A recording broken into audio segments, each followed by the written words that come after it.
नमस्कार दोस्तों, मेरा नाम है वैभव सिंह गुप्ता और मैं स्वागत करता हूं आप सभी का इस एपिसोड में। तो आज का एपिसोड थोड़ा अलग, थोड़ा डिफरेंट होने वाला है। वो क्यों?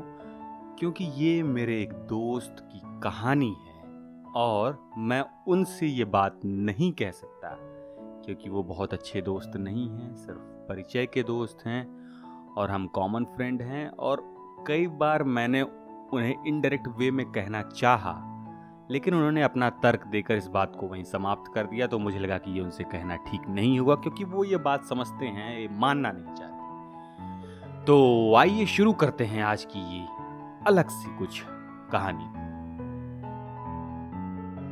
बात ये है कि मेरे बहुत सारे दोस्त गवर्नमेंट एग्जाम की तैयारी के लिए इलाहाबाद गए हुए हैं और वो कई साल से तैयारी कर रहे हैं। कुछ का हो गया, कुछ का नहीं हुआ।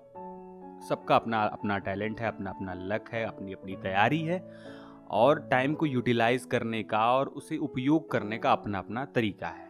वो तो बिल्कुल ठीक बात है। बात जहां से गड़बड़ होती है वो ये है कि मेरे एक कॉमन मित्र हैं जो कि इलाहाबाद में पिछले 3-4 सालों से तैयारी कर रहे हैं और उन्हें पता है कि वो क्रैक नहीं कर पाएंगे क्योंकि वो इतने कॉम्पिटेंट नहीं हैं, पढ़ाई में इतने अच्छे नहीं हैं और अथक प्रयास करने के बावजूद उन्हें पता चल गया है कि अब मैं बहुत मुश्किल है मेरा होना। असंभव तो दुनिया में मान लीजिए कुछ है ही नहीं, लेकिन उन्होंने ये मान लिया है कि बहुत मुश्किल है उनका गवर्नमेंट एग्जाम में होना। लेकिन वो अब भी वहीं टिके हुए हैं इस उम्मीद में कि घर जाएंगे तो घर वाले क्या कहेंगे कि तैयारी करने गए थे, हुआ नहीं, चले आए, बहुत बेइज्जती होगी। जो लोग परिचित हैं वो लोग क्या कहेंगे कि अरे तैयारी करने गए थे लेकिन हुआ नहीं, अब क्या कर रहे हैं, लौट आए हैं तैयारी से। रिश्तेदार क्या कहेंगे, फुफ्फा क्या कहेंगे, मौसा क्या कहेंगे, चाचा क्या कहेंगे, शादी कैसे होगी। उनका तर्क भी गजब गजब का है।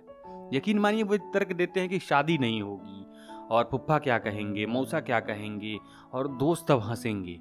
और इस बेवकूफाना माइंडसेट को लेकर, अपने साथ में लेकर, वो पिछले 1-1.5 सालों से वहीं पर रुके हुए हैं। वो पढ़ाई के नाम पर शून्य समय अपना डिवोट करते हैं, मतलब कि एक भी मिनट वो पढ़ाई नहीं करते हैं, सिर्फ मोबाइल में गेम खेलते हैं और सोते हैं, घूमने जाते हैं, कुछ भी करते हैं, लेकिन पढ़ते नहीं हैं।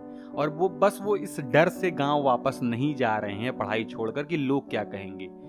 अब आप समझिए कि इसमें नुकसान क्या क्या है। पहला नुकसान कि उन्हें समझ में आ गया है कि उनके बस की बात नहीं है, लेकिन वो अपना समय दिए जा रहे हैं, अपना समय बर्बाद किए जा रहे हैं। वो कुछ सीख नहीं रहे हैं, कुछ पढ़ नहीं रहे हैं, नहीं नया कुछ जानने की कोशिश कर रहे हैं। वो उसी दुनिया में फंसे हैं और उसमें उनको मजा आ रहा है। हाँ, वो कभी कभी डिप्रेस होते हैं, कभी कभी सोचते हैं कि यार ये बहुत गलत बात है, क्या करें, क्या कैसे कहें, ये सब सोचते हैं। फिर उसके बाद फिर उसी बैक टू उसी मूड में हो जाते हैं कि लोग क्या कहेंगे।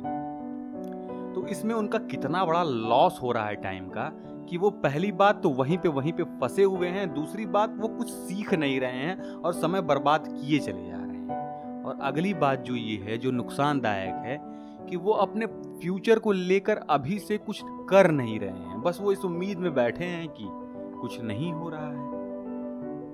दिन बिताए जा रहे हैं, त्योहार पे घर चले जाते हैं, होली, दीपावली, दशहरा को घर चले जाते हैं, फिर दूसरे दिन 2 दिन की छुट्टी हुई, तीसरे दिन फिर वो इलाहाबाद में वापस। क्यों? क्योंकि कुछ पूछ ना ले कि क्या कर रहा है लड़का। कोई कह देगा कि घर ही पे तो रहते हो, पढ़ते लिखते तो हो नहीं। वो सच में पढ़ते लिखते नहीं है, लेकिन उनको इस बात का बड़ा खौफ है कि लोग क्या कहेंगे। तुमको नहीं मालूम कि मेरे गांव में क्या होता है। भाई, हमको नहीं समझना है। हमको अपना समय, अपना ये उम्र, बहुत कीमती वक्त नहीं बर्बाद करना है। हमसे नहीं हो रहा है तो हम दूसरी चीज करेंगे, हम दूसरा कुछ सीखेंगे, कुछ दूसरे फील्ड में जाने का प्रयास करेंगे, हम उसी में पड़े नहीं रहेंगे। देखिए, 2 बातें हैं। पहली बात ये है कि आपसे नहीं हो रहा है, आप मेहनत करेंगे तो हो जाएगा। आपको पता है कि आप मेहनत करेंगे तो आप उस लेवल के हो जाएंगे। और दूसरी चीज ये है कि आपका उसमें मन ही नहीं लग रहा है और आपको भी पता है कि अब नहीं होगा मेरा, तो जबरदस्ती सर देने से कोई मतलब नहीं है। हाँ, ये डीमोटिवेशन नहीं है। आप इसको डीमोटिवेशन के तरीके से मत लें कि हमको डीमोटिवेट किया जा रहा है। नहीं, डीमोटिवेट नहीं किया जा रहा है। आप अपने आप को समझने का प्रयास करें। कोई चीज़ हो सकता है आपको ना पसंद हो, आपको ना करने का मन हो, पहले आपको पसंद रही हो, आप सोचते हो वो करने का, लेकिन आपको वो लगता है कि अब मैं ये नहीं कर पाऊंगा या नहीं करना चाहता हूँ, लेकिन लोग क्या कहेंगे इसके डर से मैं उसी में फंसा हुआ हूँ। तो अगर आप किसी ऐसे को जानते हो और आप किसी ऐसे व्यक्ति को जानते हैं जो अपना समय बर्बाद कर रहा है और उसे पता है कि बर्बाद हो रहा है और वो काम नहीं करना चाहता है, तो उसे ये पॉडकास्ट ज़रूर भेजें और आप खुद भी ये समझें कि काम तभी करें जब आपको पसंद हो और आपको लगता हो कि आप कर लेंगे। दोनों कंडीशंस मैच होनी चाहिए।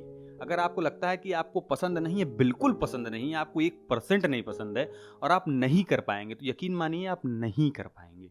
जब तक आप में खुद में विश्वास नहीं होगा किसी काम के प्रति, किसी पद को पाने के लिए, कुछ भी करने के लिए, आप उस काम को नहीं कर पाएंगे। तो नहीं हो रहा तो आप चेंज करिए। चेंज प्रकृति का नियम है। और ये सब बड़ी बड़ी ज्ञान की बातें जो हैं सिर्फ बातें नहीं हैं, वो इसलिए हैं कि बहुत सारे एग्जाम्पल है आपके पास। आजकल तो इंटरनेट उपलब्ध है, इंटरनेट पर जाइए, खोजिए और देखिए कि कौन किस उम्र में किसने फील्ड चेंज किया, टॉपिक चेंज किया और अपनी पूरी जिंदगी चेंज कर ली। तो आप देखिए, समझिए, और अगर आप इस लूप में फंसे हुए हैं, इस दलदल में फंसे हुए हैं, तो खुद को निकालिए कि लोग का क्या कहेंगे। लोग कुछ नहीं कहेंगे, लोग अपने में व्यस्त हैं। दुनिया में किसी के पास इतना वक्त नहीं है कि वो आपके बारे में घंटों या दिनों या महीनों बात करेगा। वो सिर्फ आपके माँ बाप या आपके बहुत चाहने वाले लोग करते हैं, क्योंकि वो आपकी अच्छाई चाहते हैं। बुराई चाहने वाले लोग भरे पड़े हैं, तो उनके बारे में मत सोचिए, सिर्फ अपना देखिए, अपनी अच्छाई देखिए, आप अपने आप को इम्प्रूव करने का प्रयास करिए, नया सीखने का प्रयास करिए, लड़ते रहिए। किसी और के कुछ कहने से आप गिर मत जाइए।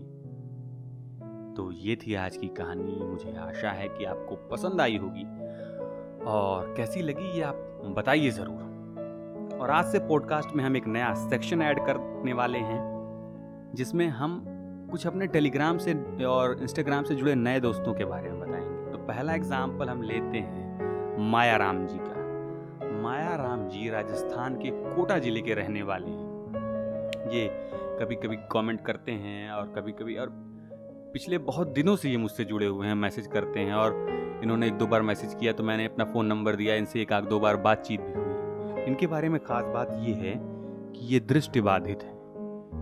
दृष्टिबाधित का मतलब है कि ये देख नहीं सकते। तो ये शायरी कैसे पढ़ते हैं? ये सुनते हैं शायरी, किसी ऐप के माध्यम से उन्होंने अपने फ़ोन में इंस्टॉल किया है, वो शायरी सुनते हैं। तो इन्होंने जब अपनी कहानी बताई, मुझे जानकर यकीन मानिए बहुत अच्छा लगा कि मेरा काम थोड़ा ही सही लेकिन किसी को पसंद आ रहा है। और जब आप ऐसे मैसेजेस करते हैं बहुत अच्छा लगता है। माया राम जी, अभी जब पिछली बार इनसे मेरी बात हुई तो ये बीएड कर रहे थे और ये बहुत ही प्रभावशाली व्यक्ति हैं, इनके बात करने का तरीका बहुत अच्छा है। तो मैं आपका बहुत धन्यवाद करता हूँ माया राम जी कि आप मेरे साथ जुड़े हुए हैं और शायरी पढ़ते हैं, पॉडकास्ट सुनते हैं और मैसेज भेजते हैं। यकीन मानिए बहुत अच्छा लगता है। तो अगर आप भी अपनी कहानी भेजना चाहते हैं, अपनी बात बताना चाहते हैं, या कुछ भी बताना चाहते हैं जो इस पॉडकास्ट के माध्यम से और लोगों को पता चले, तो आप मुझे कई माध्यमों से मैसेज कर सकते हैं। डायरेक्ट मैसेज कर सकते हैं इंस्टाग्राम पे, मेरी इंस्टाग्राम आईडी है वैभव सिंह गुप्ता, या डायरेक्ट इस पॉडकास्ट के चैट में भेज सकते हैं, या फिर टेलीग्राम के लिंक में मेरा लिंक दिया हुआ है, उस पर आप डायरेक्ट मैसेज कर सकते हैं। तो इतनी सी बातचीत के साथ मैं वैभव सिंह गुप्ता आपसे इजाज़त लेता हूँ और आपसे अपेक्षा करता हूँ कि आप जीवन में सदैव आगे बढ़ते रहें और सीखते रहें, करते रहें, इंस्पिरेशन लें दूसरों से। आज के लिए बस इतना ही। धन्यवाद।